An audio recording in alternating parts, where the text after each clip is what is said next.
stuff is falling down.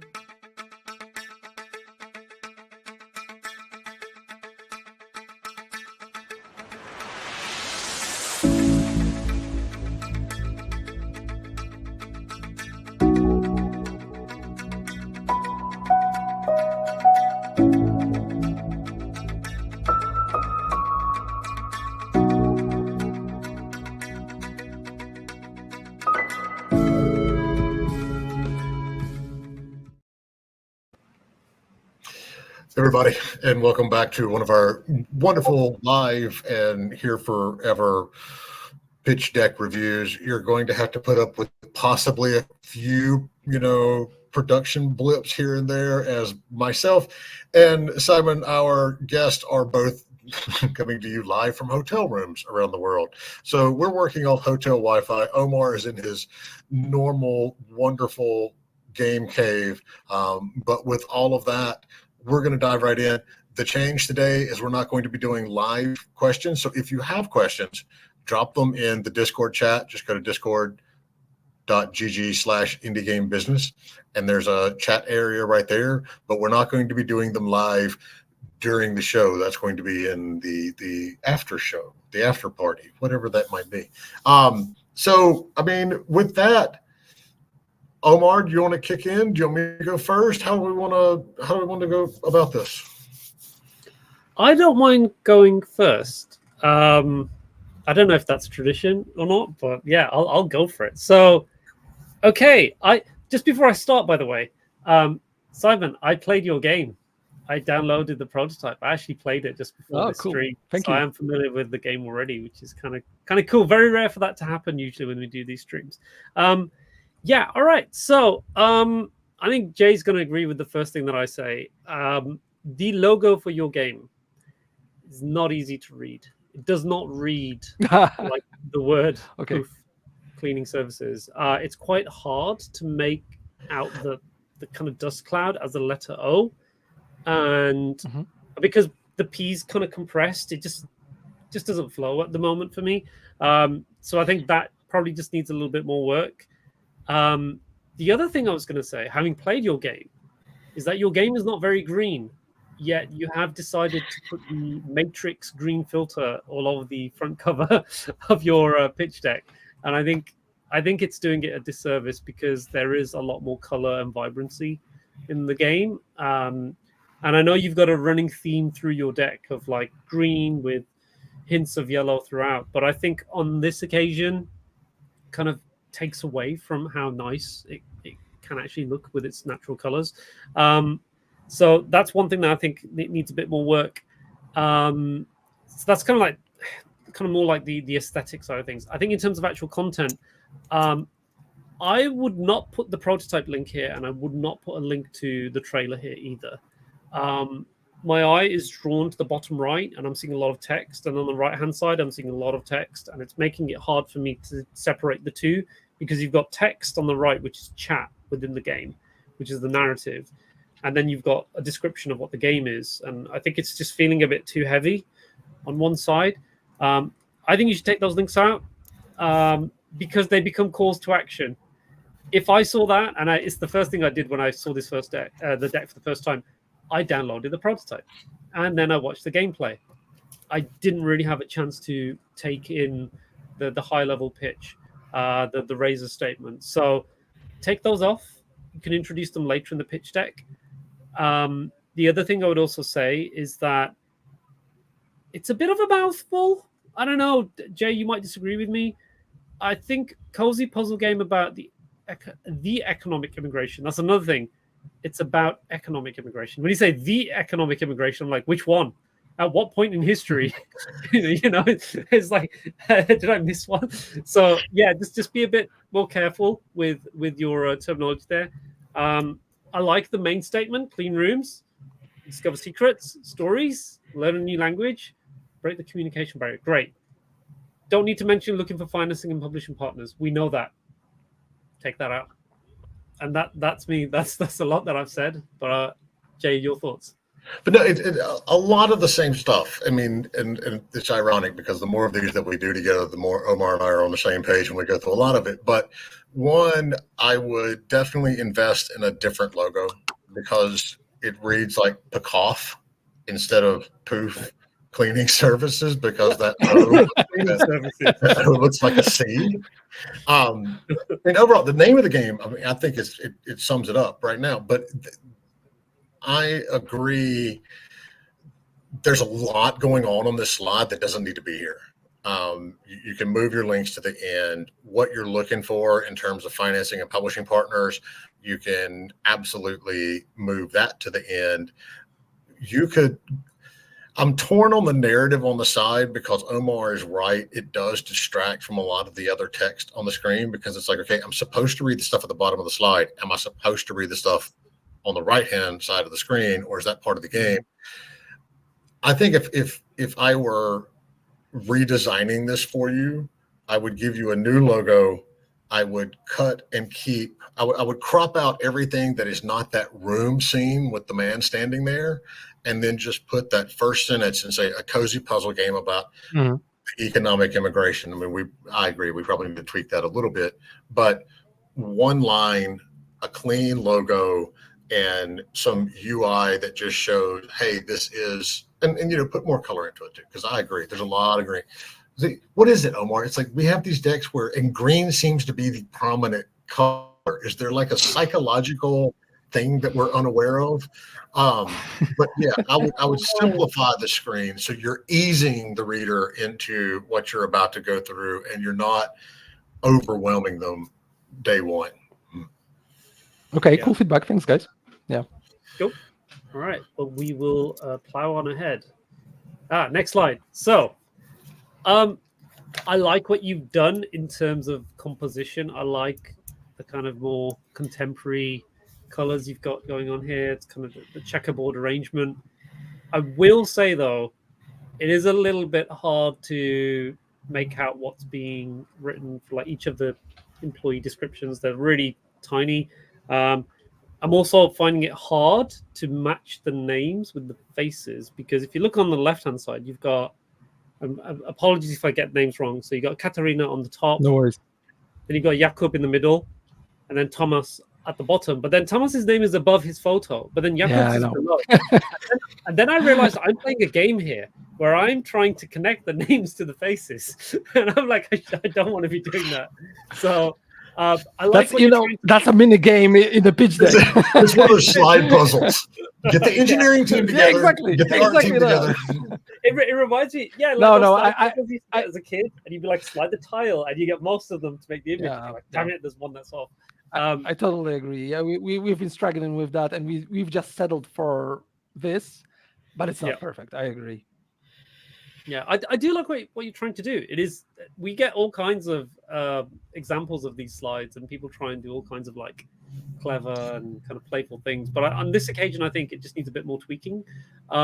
Also, the colors, I will say the branding changes throughout the deck a couple of times. You've got like a studio brand, which is the yellow and black and white, and then you've got your game brand, which is the green and yellow, and it shifts a little bit, which is a bit jarring, and I think it just helps if you just keep continuity throughout. But yeah, the other thing I was also going to say is that this divides opinion. I do the Discord pitch reviews with Kimberly, and I think I've probably won her over a little bit now, but I feel like the team intros need to come near the end, because I always say it's a story.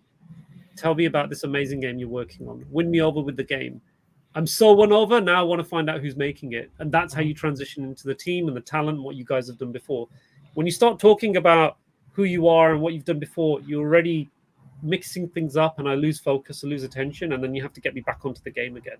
So I feel like these can typically kind of come towards the end. Can be a few exceptions where maybe the team making the game are doing something very different with the experience they're making, and the team is so important and integral to that experience.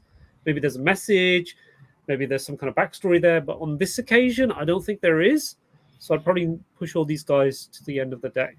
And I don't really have much more to add to that. I think it's kind of cool, but there is something I did read, and I did read the text.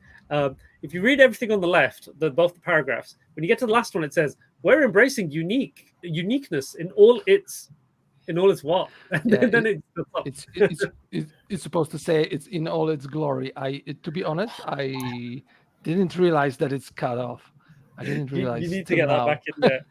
Totally understand. To be Rob. fair, Thank you for Simon, I didn't noticing either that. until Omar just brought that up. So we all learned something here today. I mean, I see what you're trying to do and incorporating the entire team, and that's good. But keep in mind, most publishers and investors are going to be less concerned about the entire team and more concerned about who your leads are. So if there's a possibility to, to clean it up or to make it easier to read or whatever, and to do that, you're going to need to pull some people out. It's perfectly fine from a pitch deck point of view to focus on the leads, because that's what everyone's going to want to see. If there's a way to incorporate the whole team, then yes, absolutely, 100% do it, as long as it's clear. But I'm also with Omar on that. This needs to be deeper in the deck, not slide number 2. Yeah. Okay. Cool. All right, we can move on. Similar feedback. I really like seeing what you guys have worked on before. But I think, again, we're now like on slide 3, and I've not learned much about the game that you are making right now. So I think what you've achieved should go near the end. This is all about what you're working on now. Also, with regards to this slide as well, in terms of content, the format between the two games is slightly different. Like, for example, the one on the left, Heading Out, you said it's like black and white style, unique mix of racing, lots of audio content, great. But then you look at the game on the right, there really isn't that description there for that game. It's just Radio Commander and then units sold. You had a mobile version, and that's kind of dry. Whereas the one on the left is like, this is an experience. The one on the right is, here's some data and numbers. And then it's the same. Like on the left-hand side, you talk about it being a narrative experience, classic road movies, link to the game. And then on the right-hand side, there's a press review, but there's no mention of the game. So try and make sure there's consistency. If you're going to have multiple games in your portfolio, try and use the same kind of format in terms of what you're trying to communicate. Because now as a publisher, I have questions. I'm like, well, what is that? What is that game on the right? What's it about? Because the one on the left has it. And did the left game not do so well because the right one has sales numbers and the left one doesn't? So yeah, try and make sure there's consistency there. Yeah, that's pretty much all I have to say. I think I had one more comment about if you've had reviews for your game, if it's been on Metacritic, if you've got review scores, they look good. Don't really care so much about review scores anymore. I mean, there are websites that have changed their format to take out review scores, like Kotaku, for example. It can be a good thing to put in there, but with indies, it's more about, how cool is this experience? What's the word of mouth like? People will play it. Yeah, that's me. I think that's a great feedback, and I think that's the construction of this slide is the way it is because we've been working on the prototype of Poof in the last month or two months of developing Heading Out, and I think we've been like head deep into in the Heading Out, and maybe we focused a little bit too much on it in the Poof's pitch deck. Yeah, thank you for that. Cool. So I mean, it's one of those things that I would move this to further back as well, but to look at it in a different light. One of the things that you're trying to do with a pitch deck is show that you're lessening the risk of your game, and it's through whether that's through numbers or experience of the team or whatever. And aside from the way everything is laid out here, neither one of these games are really like Poof anyway. So yeah, that's true. In many ways, I mean, if you don't want to go through and sync up the points on each side, you can get away with just putting a link to a Steam page or something similar. But the traditional approach that a lot of these decks takes is like, look, I did this management game and then I did this cozy game and now I'm doing this cozy management game. Whereas you've got a racing style game, a military radio simulation game, and now you're doing poof. So this slide in and of itself doesn't really support the deck in that way. It does show that you can take a game and bring it to market and get it out. And so that's a wonderful thing. But you could truthfully get away with putting this later in the deck and saying, here's the link to our games, and this is what we've done in the past, and just leave it at that, because you're not really building something in this same vein. Can you all hear that fan that just came on? Sort of, yeah, a little bit. No, it's okay. It's fine. Don't worry about it. It's okay. I'll deal with it. I didn't even hear it. No, that's okay. Like the main idea behind it was to show the studio's range. But I agree right now. When you said it, I agree with that. That's maybe we should have it. We should have put it later in the pitch deck, because it's not very similar to Poof at all, actually. Yeah, I mean, the one thing you can pull out from this is saying that Poof has a narrative. We're very good at narrative because we made a game before in the past, different genre, which had a narrative. So we understand story. Yeah. That's probably what I would take away from it more than anything else. Oh, that's great, because that's what we were trying to say. Yeah, we are very narrative focused. Yeah. Cool. Yeah, but I agree with Jay. It'd be good to see that near the end. Okay, thanks. We'll move on to the next one.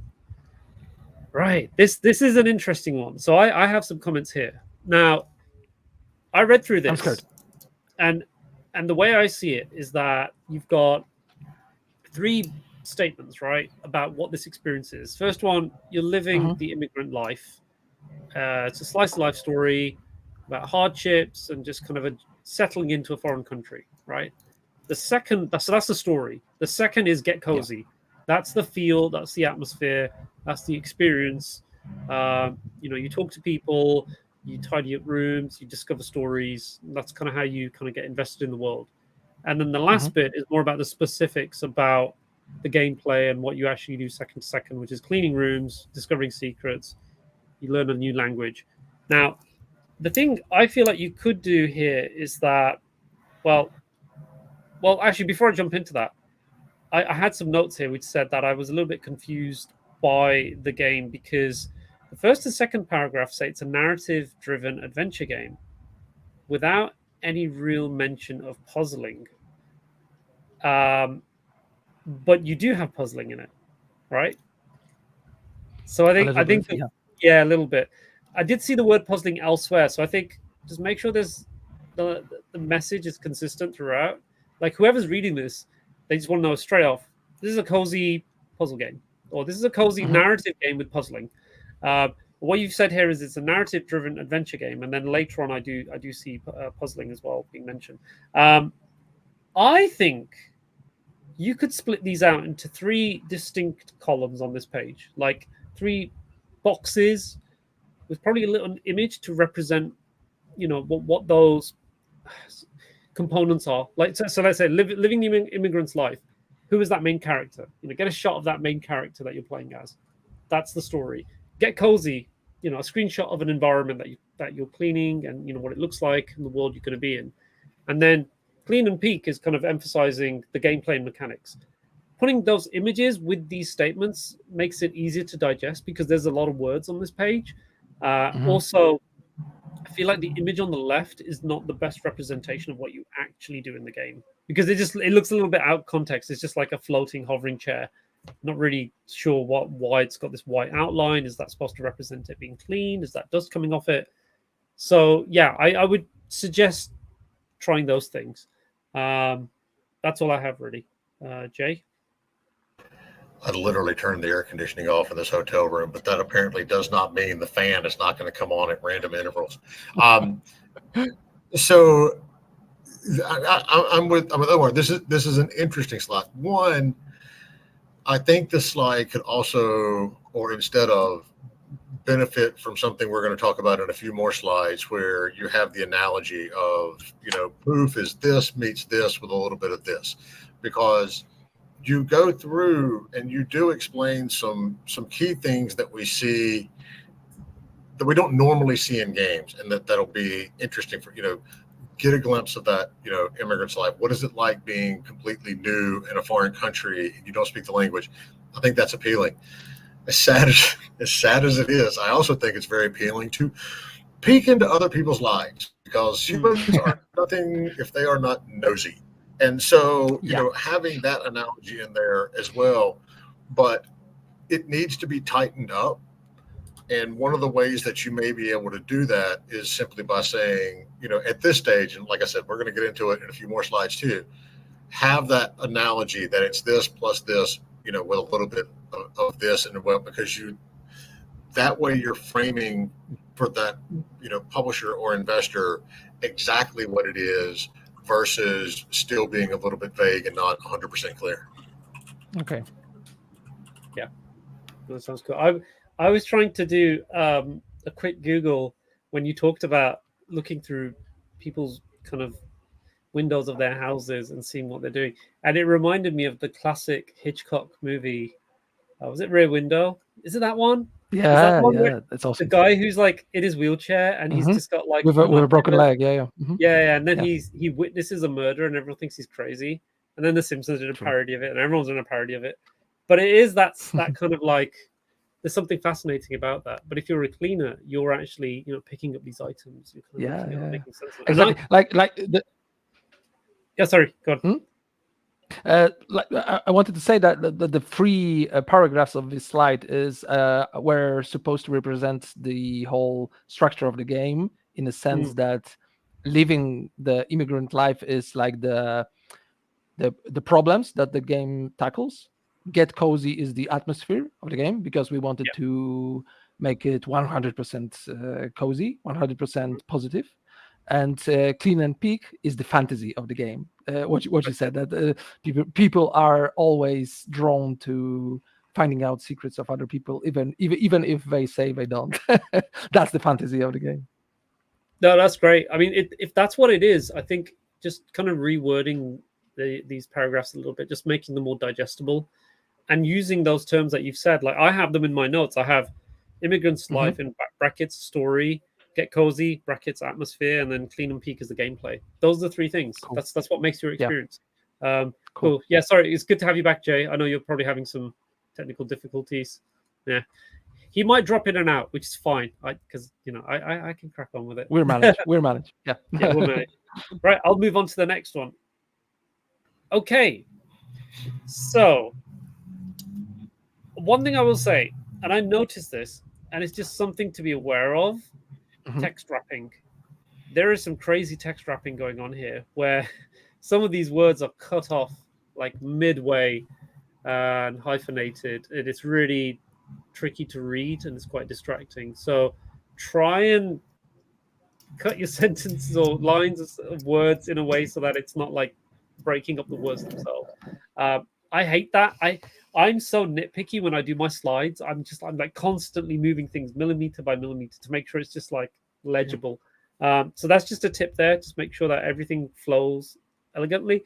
The other thing I was going to say is that I think these three statements need images. And this is something we'll notice going forwards, is that a lot of these slides, it's plain green background, lots of text.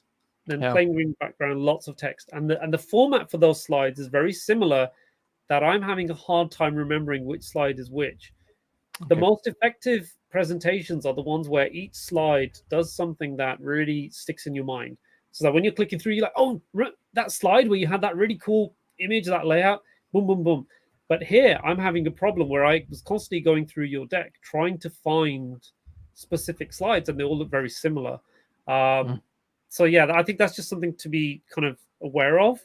And then I think, I had some questions about the actual content you've got in some of these statements, where you've talked about the unique language mechanics. Like, this is something I did not know. There's the heroine of the game has to learn a new language. She develops language skills. The stories open up and expand for the player.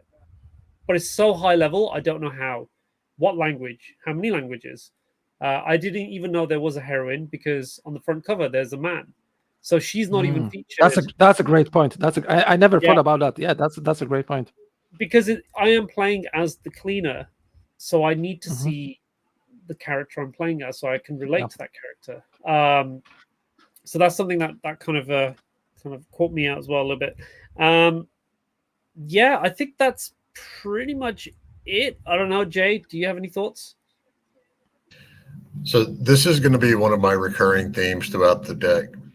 You go and like Omar mentioned, you go from such a nice stylized showing off the art in the game, and then you go to a green background with a cloud in the corner and three like little columns of text. You've got such a good art style and such good art in the rest of this deck. There's no reason you shouldn't be showing it off on every single slide.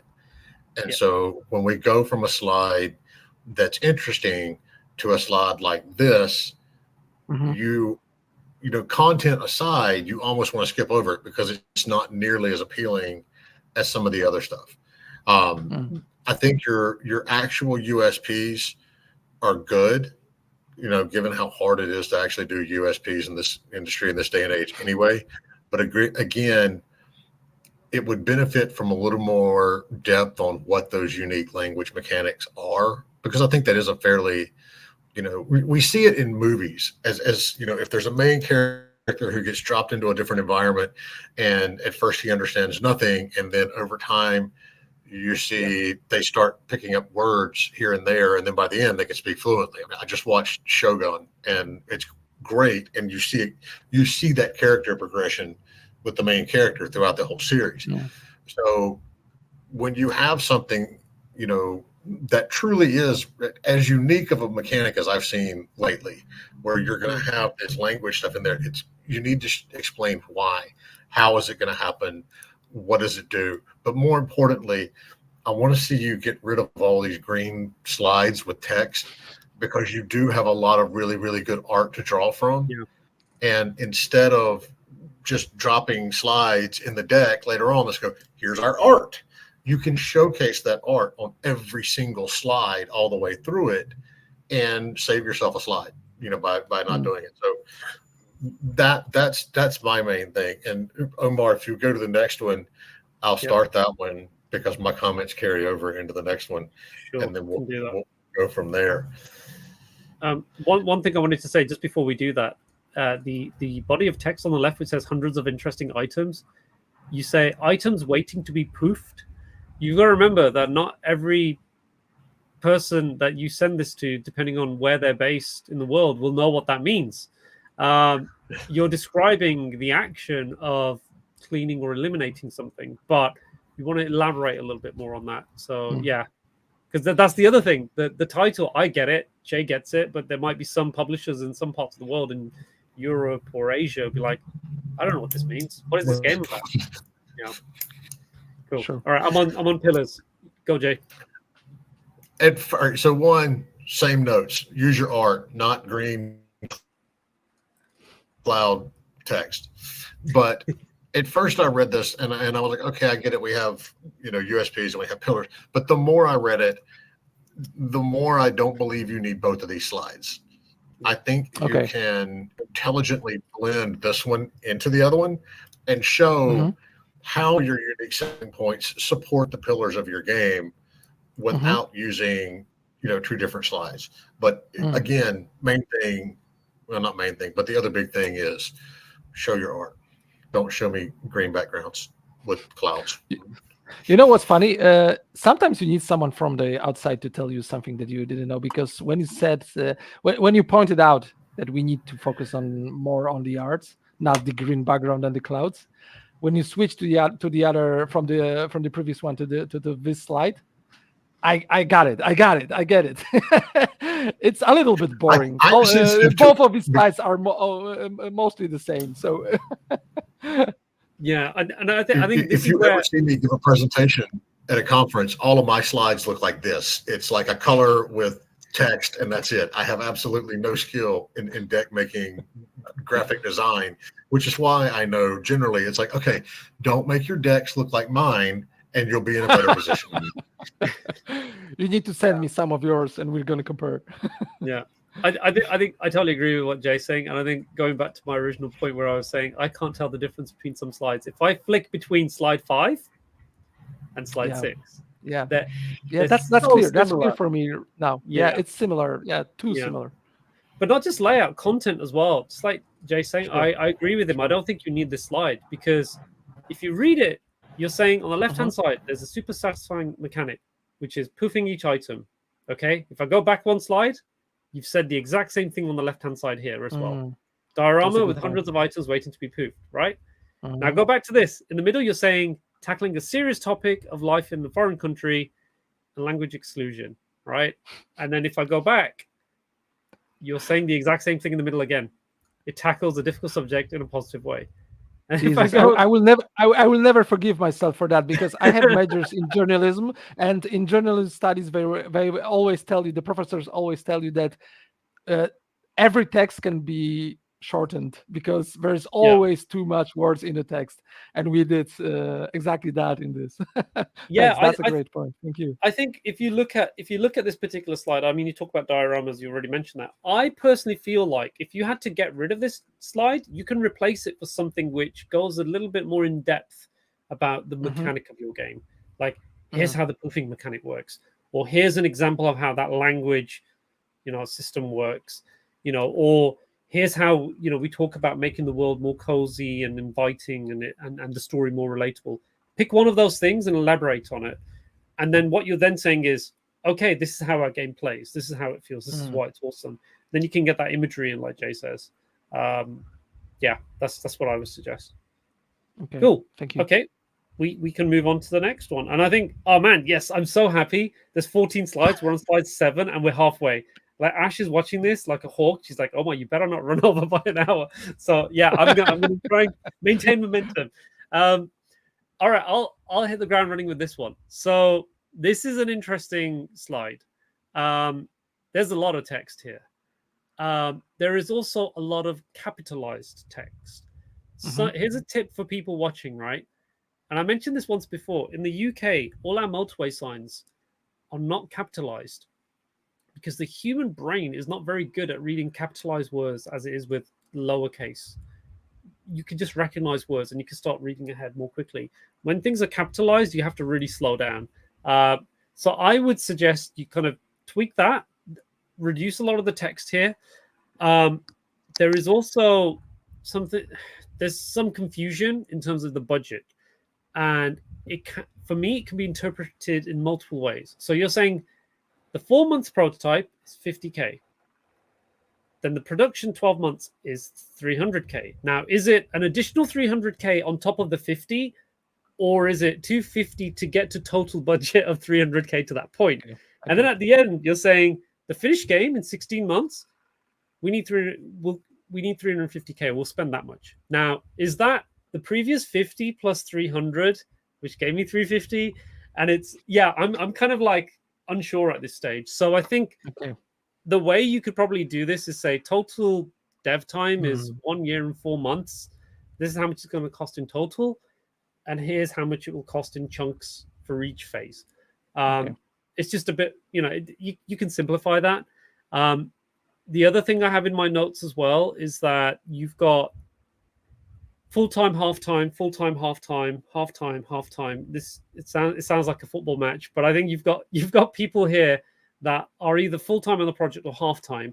That's very difficult to calculate, especially from like a publisher's perspective, because we don't know what your full-time team is when those half-time people come on. Are they contractors? How many people are invested in the project, are committed for the vast majority of development versus others who are drifting in and out.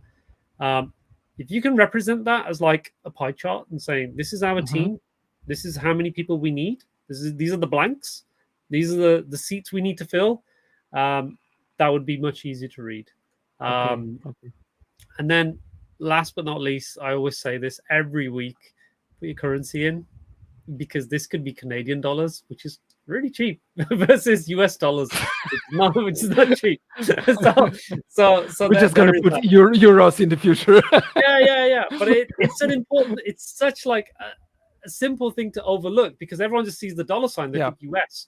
It's not always the case. can get Australian Mm-hmm. dollars, can get Canadian dollars, right? So yeah, That's quite I think, different. Yeah.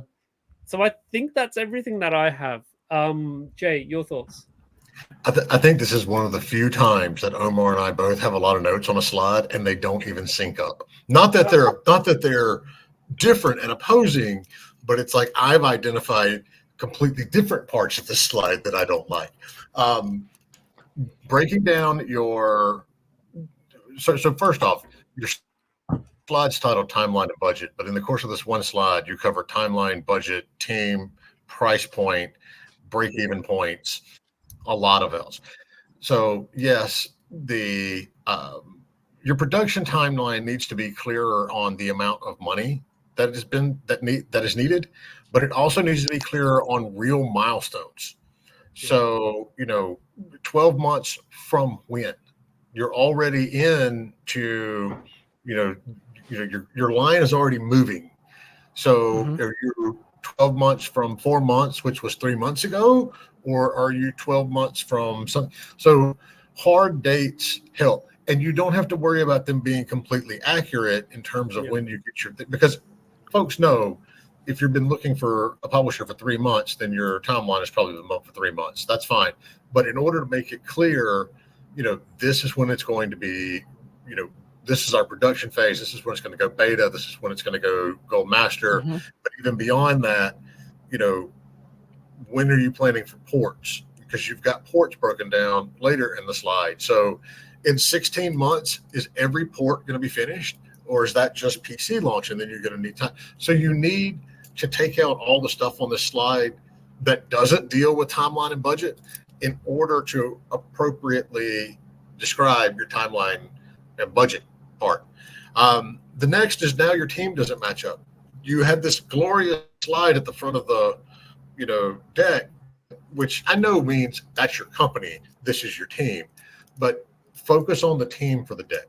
You don't need to show, because where that can bite you is if a publisher starts getting concerned that they're trying to support 3 times the staff of this team with one game.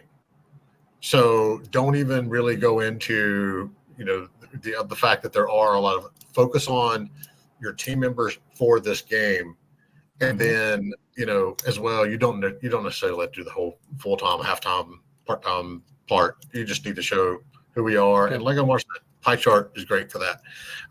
One of the things that I say every week, which is what I thought Omar was going to steal from me a minute ago when he says it every week, your price is too low. Your price is drastically too low. Yeah. This needs to be, without even playing it, without even seeing full details, you need to be shooting for at least a $19.99 product. And before you go, oh, well, there's only like 4 hours or 5 hours of gameplay in there, you have to realize in the market right now, the majority of your sales are coming from the long tail.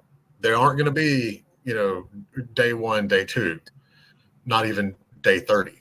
They're going to be when a Steam sale comes on, when a sale on one of the platforms comes on. And there are established successful cadences that you need to be doing discounts at. So if you drop your 50% discount 6 months after launch, you've crippled your sales because you need to do it incrementally. And if you're starting at a $9.99 price point, you don't have enough room in that budget or in that price point to effectively do sales cuts. So you need to start at a higher price point. I would suggest at least $19.99. If you've got a lot more detail in there and you've got a lot more stuff in it, you can possibly push it to 25, but I would say 19 is a good target for it, because you have to be able to plan down the road, a year from now, 2 years from now, how the sales, because what you're going to find is over time, the majority of your sales is not coming from that first month at launch. It's coming from the long tail on the back end. And if you're really crippling yourself by starting out as low as you are on the price point, plus turn up the price point and your break-even points look a whole lot easier. Publisher all of a sudden doesn't have to make 70,000 copies, which is not an unreasonable number in the first place, but it makes all the planning easier. And you also, if you're going to call out a break-even point, I would also take the opportunity to say that's a break-even point across all platforms, not just PC. You are not dealing with a game that on paper should be hard to recoup because you've got at least 4 platforms going out. And then on top of that, you don't have a giant multi-million-dollar budget that you're worrying about. So for this slide in particular, focus it on your timeline and budget. And, if we're talking about how much deck real estate we have as we're culling out some of these other slides that you don't need, it'll give you a little more room to put in some of the other details that are in there. You also, when we get to the part where we're talking about ports, and I put it in this page's notes just because I was on a roll with production, you need to outline the timeline for the initial release and then the ports. Hold on. He needs his energy. I think energy. that fan is drying me out. Restore the mana. Yeah. You need to put the timeline for your ports as well, because ideally, as a small team, you don't want to try to launch four SKUs at once. You're going to get absolutely bombarded. But by launching them in a staggered system, or even if it's just, look, we're going to do PC one day and then like 45 days later do console, you're going to stress out your team. And having them staggered is going to keep the game in the press a little longer anyway. And so outline which ports are a priority and what your timeline is for doing those ports when you're figuring all this stuff out. Yeah, I think the selling price topic of the video games is very interesting, because I even agree that $9.99 is too low. But the problem is that nowadays the market is so strange that there is no like agreed price of the game. With the Game Pass, with the EA Play, with all the launch discounts on Steam, with all of that, there is no such thing as the agreed price of the game. The great game can cost $10 and it can cost $60. Yeah, you can it can also be free. So I mean, what I would say is, like, Jay is right, it is too low as a price point. I would say that typically these types of games, without naming them, that I've played, vary between $12.99 to $16-17.99. They don't normally hit the $20 price point. I mean, those are European prices, but US prices are about the same. So once you hit $20, you're thinking about a very big meaty experience. $10 is very tiny. I think if you can aim for in between, then that sounds reasonable to me, because, like Jay says, you need the leeway to kind of have flexibility for the sales. Cool. I'm just conscious of time. I know we've spoken about this one in great depth, but we should just kind of quickly move on. Yeah. Let's move on. And I'm going to stop clicking my pen because Ash yelled at me. Yes. Yeah. So I think you can kind of imagine what we're going to say. Again, green background, a lot of iconography. I want to see images. I also want to see something a little bit more, I'd say, like in terms of content here, some of these gameplay features are not really selling it for me, and they're quite vague. I think you're leaving too much to the imagination. Things like, for example, discover secrets hidden in items. It doesn't really excite me. You're just saying your game's got collectibles and secrets. Again, you say learn new words and phrases, breaking the barriers of language exclusion, which you've already said twice before. What I want to know is, a new way to learn a new language that you've never seen before. Okay, great. That's hooked me in. Then again, you say collect unique items found in the rooms you clean. That's just something that happens incidentally. It's just a collectible mechanic. So it's not enough to shout about, in my opinion. Learning the stories of people you meet is really cool. But maybe talk a little bit more about that and how that plays out. The types of people you meet, the types of backgrounds they come from. Are they people of color? Are they people from, are they refugees? Have they come from like war-torn countries? Are they being discriminated against? There's so many topics and things you can talk about. And it doesn't have to be controversial. They're just things we see and hear every day, right? And you can lean on people in the real world for those stories. And then, you've got another thing, again, a collectible mechanic: search for and preserve items important to the room's owner. That's just something you do in the game. It's not something I care about as a player. So you've got 3 statements here that are about collectability, which don't really, I'll be honest, as a gamer, I'm like, I do that in every game. I play Assassin's Creed game. I do that in all of them. Collect the feathers, get the chests, get all that. What I want to know is goddamn feathers. Yeah. But like, why is this game unique? It's the cleaning mechanic. It's the way I learn new languages. Fair. Those are things you need to highlight. I don't know, Jay, what do you think? The jet engine fired up beside me again. I had to mute myself. So one, art, and I'm going to dive into that on the next slide as well. But yes, again, reiterate, let's do away with the green and the text. I think you could it would be more clear to a reader if you almost had some of this in a game cycle, a game loop type thing. Yes. You're learning, you're cleaning, you're learning, you're discovering, whatever. And it'll make it stand out from a lot of the other slides anyway. But there are things that, it's just, there's no real sequence to it anyway. And so by putting it in a gameplay loop graphic, it'll be a little more clear to everyone involved exactly what you're doing and how you're doing it. Yeah. It is actually the one thing Kimberly and I say every other week when we do those. It's like, where's your core loop? Or your core loop is not strong enough. In this case, there isn't a core loop. And Jay's totally right. That core loop will sell the entire kind of play experience, the second to second, the minute to minute, the hour to hour. What are you doing? What are you uncovering? How do you progress? Stories revealed. You keep playing through that. That's what you want to kind of get at. And if you have 5 or 6 segments in a core game loop, it's going to further justify a higher price point because everybody's going to go, oh, okay, there's more to this than I just go in. Because what you don't want to do is have this sent to a publisher and they look at it and their takeaway is that it's one of the casual hidden object games that we made 15 years ago. So by putting more detail into that loop, you're further justifying price point, your budget, and everything else that goes along with the game. Yeah. Okay, cool. Got 10-15 minutes. So I'm going to quickly move through. So this one was that. Oh, go on, Jay. I want to go first. You want to go first? I don't understand what this slide is for. Oh, you stole my thunder. That is basically the gist of all of my comments on this slide.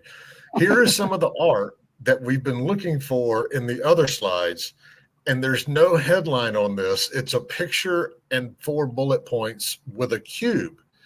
And I literally don't know what this slide is for. So move some of it, get rid of some of it.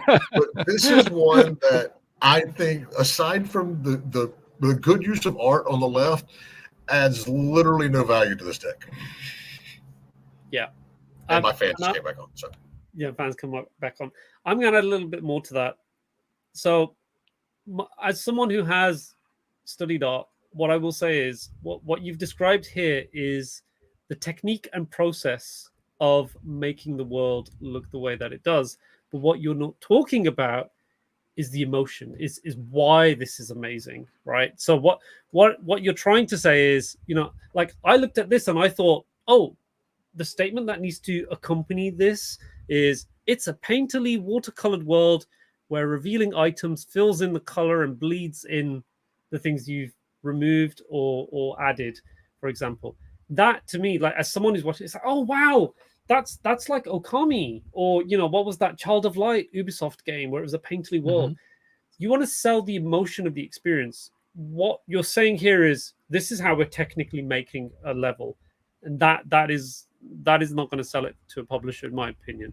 I totally agree with Jay. Like you need to kind of really talk about what makes this world look and feel special.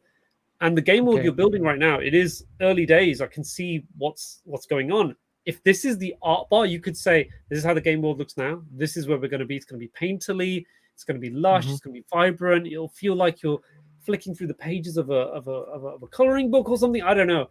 That would be amazing. So yeah, needs more emotion, needs more soul, and it's not coming through at the moment. I'm just going to give some background and maybe some comment that might be useful for other devs out there, because since we did the Poof's pitch deck, we've learned a lot, because we've been talking to people at Digital Dragon, at PAX East, etc., all the other events, and we've learned in a hard way that. In a perfect world, it would be great to make a prototype of the game that shows the mechanics and the idea of the game, but it's not finished in the visual part of the game. That would be great, because it's just a prototype. We know that we need to get further, like graphic wise, art wise, etc. But it's not like that. Unfortunately, many publishers and many funding people, they're waiting for something that's basically complete, something that's more of a vertical slice than a prototype. And if you are sending a prototype that it's not beautiful, to put it bluntly, you are selling yourself short. And this slide of the Poof's pitch deck was made to show the inspirations, the idea that we want to go further in, but it was a mistake. We realized that like few months in a way that it was a mistake. You should make, if you are making a prototype of the game, you should make it smaller but more graphically appealing to the publisher. I mean, unfortunately. Yeah. I mean, you're fortunate you're talking to someone who was a developer. You know, I understand that. And usually what you would see with prototypes is you'd have a version of a room that you've made, which is gameplay, and then one which is, they call it the beautiful corner, or it's an art room, where the artists just go crazy and say, this is what it's going to look like, but this is how it plays. That will probably help you sell your vision a bit better. Cool. Right, I'm going to try and get through these ones as quickly as I can. Let's go. So your inspiration games. First off, I think you should talk about some of these games in the context of the art slide that you had. You know, we want our game to look and feel like Assemble with Care, or you know, the story aspect of the experience is kind of inspired by Assemble with Care. We want the world to feel tactile and interactive, so that's why we've picked a Polly Pocket, even though it's not a game, or you know, it's more about the little toys and you kind of interact with them. And then you've got Amelia, the movie. I thought it was Amélie, which was that French film, I think. The one where, So the way you've grouped these things, it looks like 6 games, but it's not. It's 4 games, a toy, and a film. So if you had imagery here, it'd be easier to sell. So I think the arrangement needs to be a bit better. There's a lot of text here. Again, capital letters, really hard to read. So just tidy that up a bit more. I personally would take this out, and what I love is the X meets Y meets Z. So it's just a slide saying our game is, I don't know, Poof is a mortician's tale because the story's and theme, meets Polly Pocket because the diorama rooms, meets Amelia, it's feel good, wholesome world. And then you just have bullet points under each of those, and you've got the imagery to support it. And that's much easier to digest. Here you've got too many references, in my opinion. Yeah. Jay? So I didn't take the toy away from this because I'm pretty sure at some point in my career we built and published a Polly Pocket probably or something game. The dual screen. I think we did a Polly Pocket dual screen game at one point in my career. But yeah, same thing. You've got a lot in here. Realize that the further back that you go in time until you hit like a nostalgia point, it becomes irrelevant. And so you're going to be better off boiling this down to half as many inspirations with more detail on why each one is an inspiration versus having 6 that you touch. Well, I mean, you go into detail on a couple of the games, but then like with Polly Pocket and Amelia, you got 2 bullet points. But you'd be better off with fewer examples that you do a deeper dive on. Okay. Cool. All right. We can go to the next one. I'm going to keep this one quite short. You know what I'm going to say about the font? It's capital letters again. Hard to read. this is where I understand what your ask is. 300K, very tiny. I would take out a couple of things. So you don't need to say IP stays with you. Typically, IP stays with the developer. I would suggest that you take that out. I would also take out the phrase at the bottom, which is stability and proactivity. It's kind of saying to a publisher what they should be doing, which they should be doing this anyway. So I would take that out. Should is the keyword. Yeah, but what I would say is everyone puts the same thing in all the asks now. It's like, we need QA, we need localization, we need funding, good relations, platform holders. Things that I would like to see going forwards are, saying we feel like our game's wholesome. We want to be featured in directs. We want to be in the wholesome direct. Our game will resonate with these influencers, these top 5 in the world who are playing cozy games. We want our game to be featured on their channels. We think it will really help with marketing and sales. That is kind of where we are now, where influencers can make or break certain games, directs can make or break certain games, and marketing has a challenging job. Every day the world's changing. So I think if you put in those things, that it's like, where would we want our game to be? How would we want it to be seen by consumers? I would start putting those kind of statements in there. But yeah, again, get some imagery in here. It's starting to feel a bit like a corporate pamphlet now, with a lot of the fonts and the green. Yeah, I agree, but that's a great feedback, Omar. Yeah. I think that's a good that's a great feedback, because I think we needed to critique this slide more and delete all the things that are obvious, and go for the things that are more important for us, very, very concrete things. Yeah, that's a great feedback. Thank you for that. Cool. One thing, while I've not looked at it, I realized your game has a lot of text localization. That will bump up your development costs in a big way. Yeah. So a couple of the points on my side for this: you're going to be hard pressed to find a publisher who's good at all those platforms. There are publishers who can do the majority of them and then do a passable job on a fourth. But at this state in the industry, you're either really, really good at PC console, or you're really, really good at mobile. There's some crossover in there, but some of these things are obvious. Is kind of what I'm saying. You've got a game that's ready to go to PC console and mobile, so obviously you're going to be looking for something on PC console and mobile. That said, there needs to be a way of, there are developers out there who don't need all of it. And so I agree that we see a lot of the same thing, from a lot of these things. I need marketing, I need QA, I need localization. That is still important to lay out, because that factors into everything. I've worked with developers who have their own marketing agencies, and they literally just need a publisher for distribution, and that's fine. Yeah. So, some of that I understand.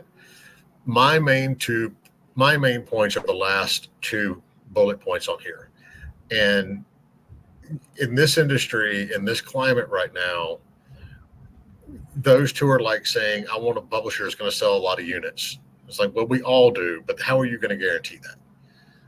We all want, a publisher that has integrity, flexibility, and open-mindedness. But a lot of that goes down to the research that you do into the publishers that you send it to, because they have shown this in the past. Stability and proactivity.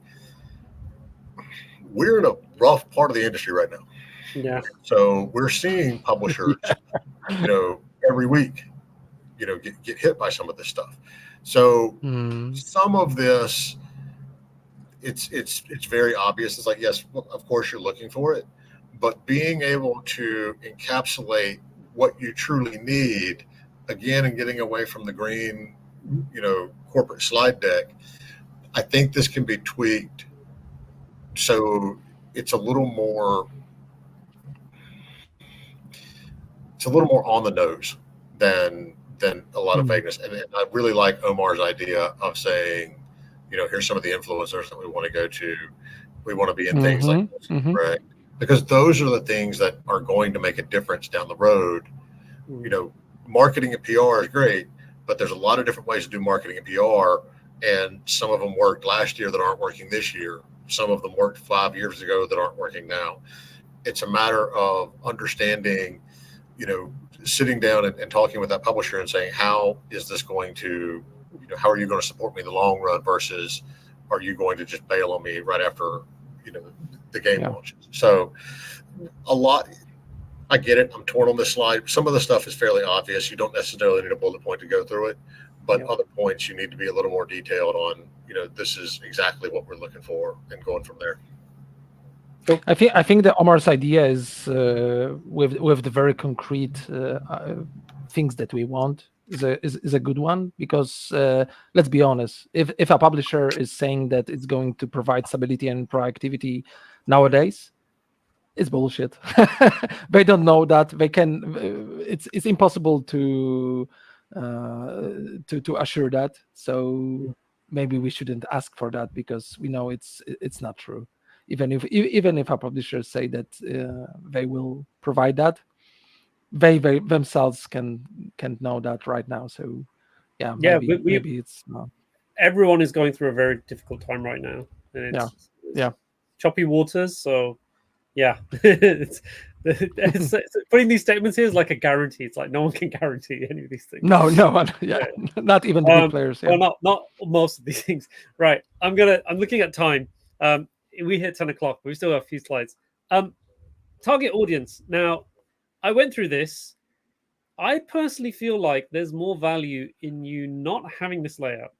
And I don't think you need to say people who are fans of narrative games, people who love indie gems, really kind of cult classics, or people who like casual cleaning games.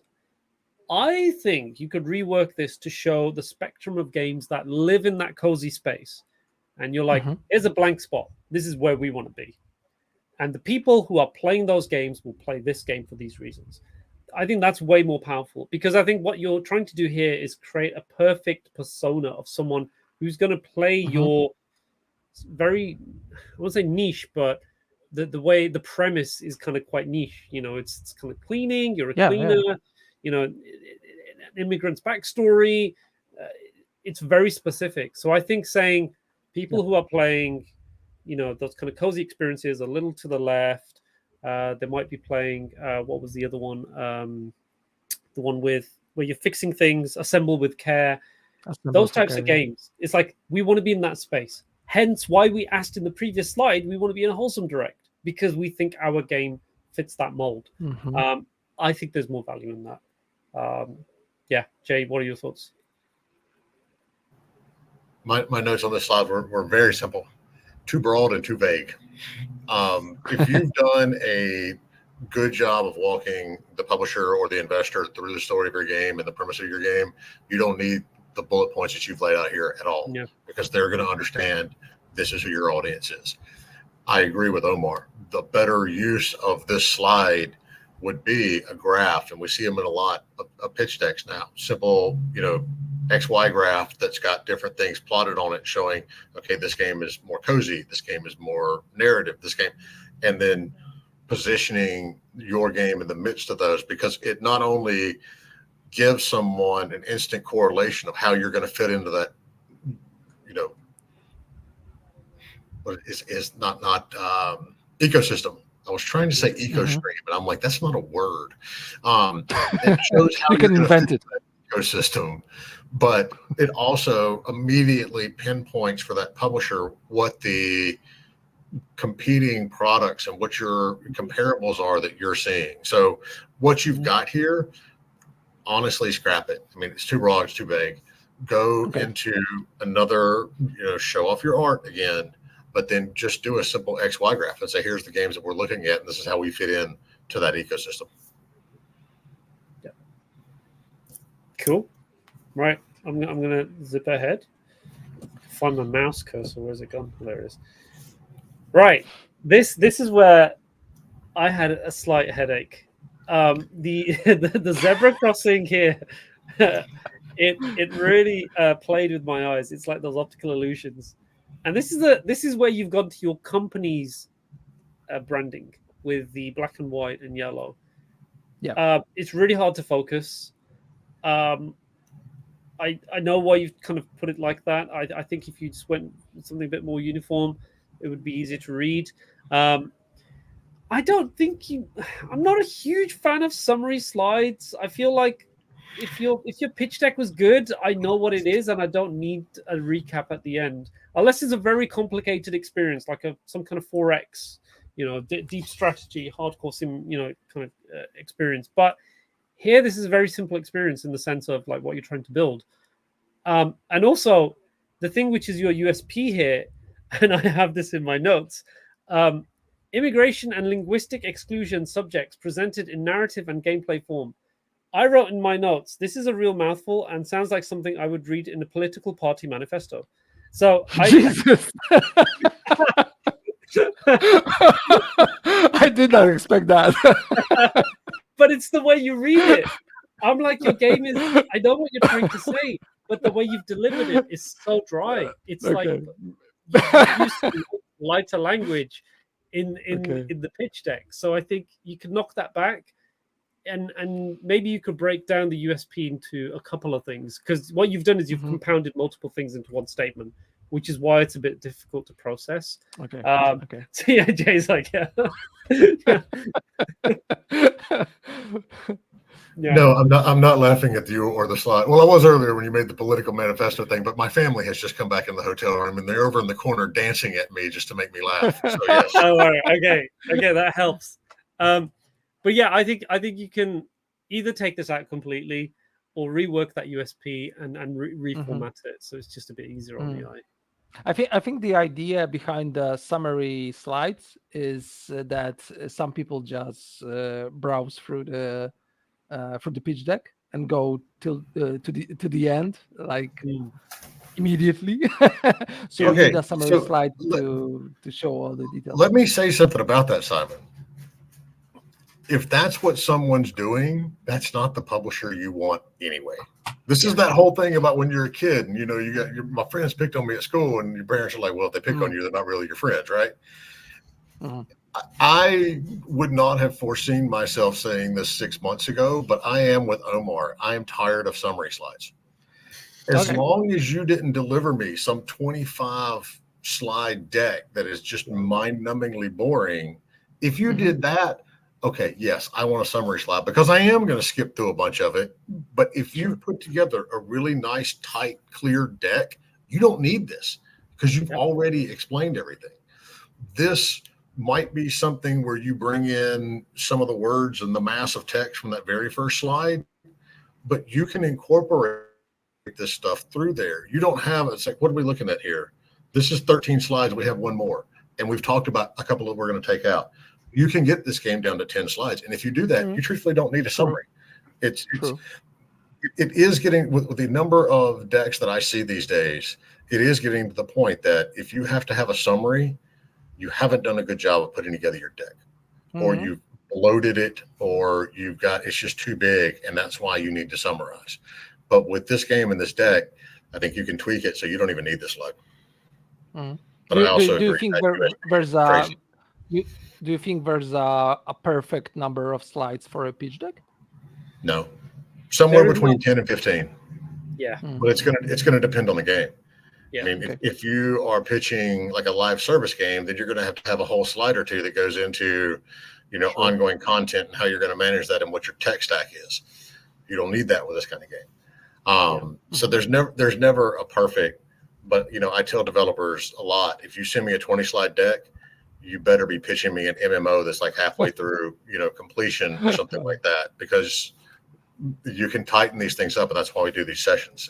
But I think with this game and this deck, there's nothing in here except for that USP that I haven't seen somewhere else in the slide. Somewhere else in this deck, so you don't necessarily need it. That USP, maybe I should maybe argue a little about that, because at least it made Omar remember it. Well, I know what you're trying to say, but I think not for the right reason. Yeah. Probably not. Yeah. Like, imagine you are trying to sell this game to a wholesome crowd who are invested in the story about immigrants. How would you soften this language to appeal to them? The moment you read it like this, it makes me think of games like Papers, Please, right? Which is very, you know what that game is, right? So I don't think this is that game. It's taking inspiration from those types of experiences. But yeah, soften that up a bit. Cool. I think we're on the last slide now, and then we're also a little bit over. But right on this one, I don't really have any notes on this, to be honest. I think there's your hero. Oh yes. I like this. Thank you. Interesting, and you can see now, right, what I'm saying with this final image versus the cover image. This is way more memorable. It's vibrant. There's character. There's charm. Literally wiping away the dirt. That is the game, right? So it's like you're cleaning, and there's the main character doing that. You're playing that character. It's the cleaning service, and there's a story moment in a picture frame. It's a couple. Like, this single image tells me so much. This makes more sense being the cover image versus what you have right now. The other thing I would say is it's good that you've got the prototype link here. I would probably call that out as like a call to action, like play it now. Just like boom, play button. The trailer should have had its own slide, in my opinion, because when you press that, it plays a 7-minute clip. I won't click on it now; it'll ruin everything that I'm trying to stream. But it will play footage of someone playing that demo. If you can make a short, snappy trailer that goes in at like slide 2, boom, you've sold most of the pitch at that point. Everything else that follows is just supplementary to the trailer. That's the beauty of doing good trailers. If you've got a cover image with a razor statement and a trailer, you've done 70%, 80% of your pitch already. The rest is just like, here's some specifics and the ask. And that's it. That's how you get down to those 10 slides. If you do it well. Cool. Jay, over to you. No, I mean, I think this slide right here is as close to we see it as a perfect slide at the end. But again, that image should be the one on the front page, because it sets the tone for everything else. A lot of the questions that we had earlier on, is the man the protagonist? There's a woman protagonist. Here we have, okay, and if you use that guy's art later, he's the person who owns the house, or used to live in the house, or I don't know. I watch a lot of true crimes. Maybe he got murdered in the house. Whatever it is, it's now you have that frame of context. And so I think this is a wonderful.